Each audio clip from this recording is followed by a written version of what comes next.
मैं ज्योत हूँ, अतीत का विकास हूँ, संकल्प का प्रतिपाद हूँ, मार्ग का प्रकाश हूँ, लक्ष्य प्राप्ति का विश्वास हूँ।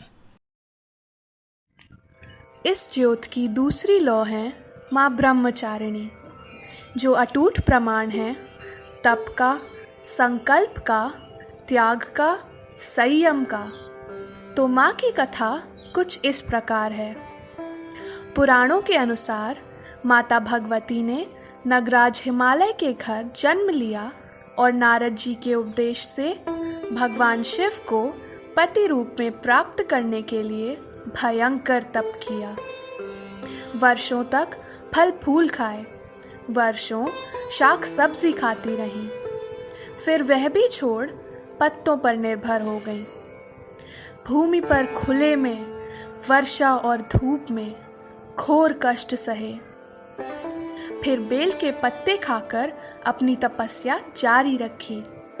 तत्पश्चात वह भी छोड़कर निर्जल निराहार रहकर उन्होंने अपनी संकल्प शक्ति को सिद्ध कर दिया। देवताओं ने खुश होकर उन्हें आश्वस्त किया कि भगवान शिव उन्हें अर्धांगिनी के रूप में अवश्य अपनाएंगे और उनके संकल्प को पूर्ण करेंगे। यह कथा हमारी पथ प्रदर्शक है कि जीवन के कठिन संघर्षों में भी हमें विचलित नहीं होना चाहिए। तब प्रकृति तो क्या, भगवान भी हमारी लक्ष्य प्राप्ति में सहायक होते हैं। इसी कृपा के लिए दूसरे दिन माँ की पूजा का विधान है। माँ को प्रसन्न करने के लिए उनके भक्त उनके सामने तरह तरह से अपने भावों को प्रकट करते हैं। उन्हीं में से एक नृत्य प्रस्तुति अब आपके सामने है। नारायण नारायण। कल हमने देवी के प्रथम रूप के बारे में जाना था और आज हम देवी के दूसरे रूप माँ ब्रह्मचारिणी के विषय में जानेंगे। जैसा कि हम सब जानते हैं कि माँ ब्रह्मचारिणी को माँ तपश्चारिणी के नाम से भी जाना जाता है और उनके इस नाम से ही उनके तप के विषय में पता चलता है। आज हम विस्तार से देवी के इस रूप की कथा सुनेंगे और देखेंगे। नारायण नारायण। जब देवी शैलपुत्री अपनी किशोरावस्था से अपनी युवावस्था की तरफ बढ़ रही थी, तभी एक दिन ब्रह्मदेव के मानस पुत्र देव ऋषि नारद यानी कि स्वयं मैं देवी शैलपुत्री के समक्ष पहुंचा और उन्हें उनके पूर्व जन्म के विषय में बताया। मैंने बताया कि वह अपने पूर्व जन्म में महाराज दक्ष की पुत्री सती थी।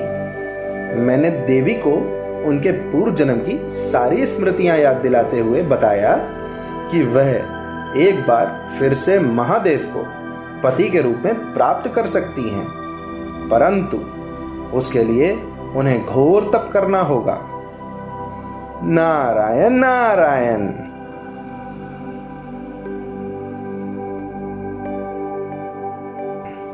यह सब सुनकर देवी शैलपुत्री अति उत्साहित हो गईं और उन्होंने तप करने का निश्चय किया। पूरी श्रद्धा और आत्मसमर्पण के साथ उन्होंने यह तप आरंभ किया।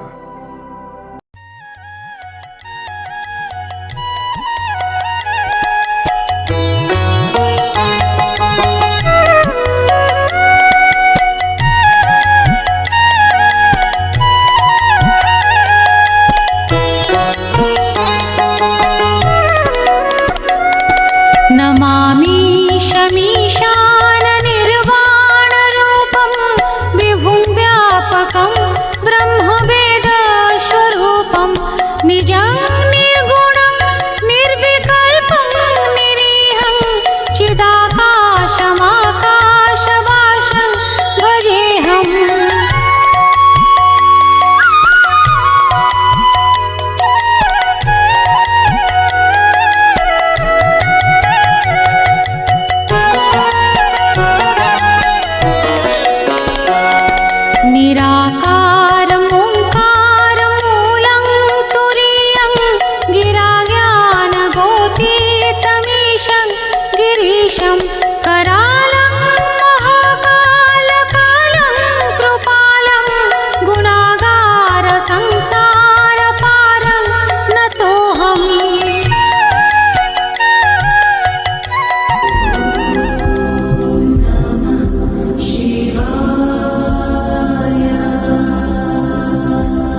उन्होंने सिर्फ फल और फूल खाकर अपना जीवन निर्वाह किया।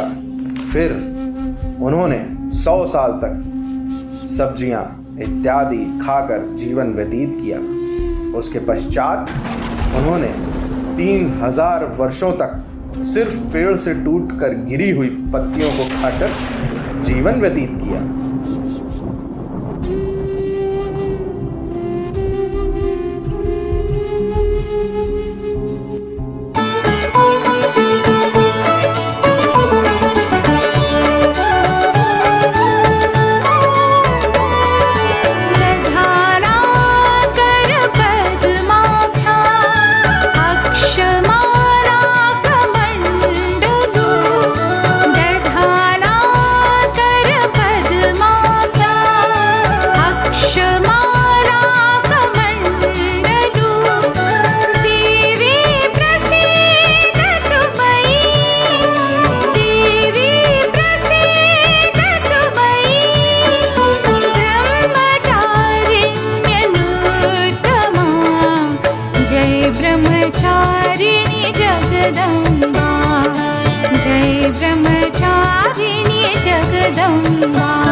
ज्योतिर्मय अति प्यारी, माला दाएं हाथ में बाएं कमंडल धारी।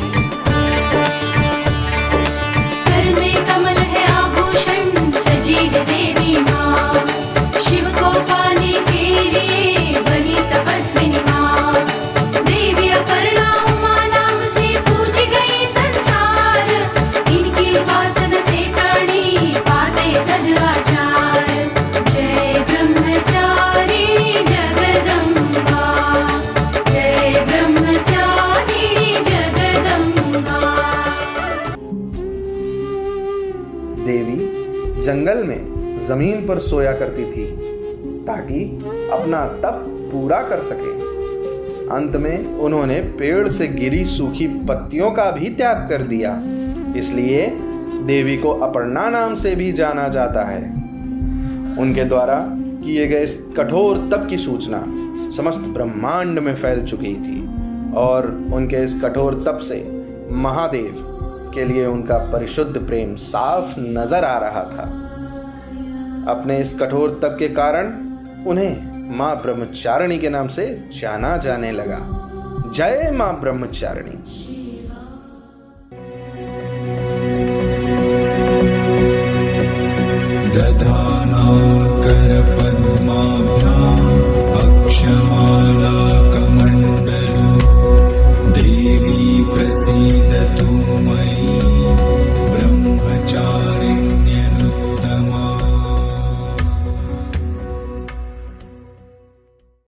अभी आपने माँ के द्वितीय स्वरूप के दर्शन किए। अब जानते हैं कि भक्त किस प्रकार अपने पूज्य को प्रसन्न करने के लिए उपक्रम करते हैं। यह इस भावपूर्ण गायन में निहित है।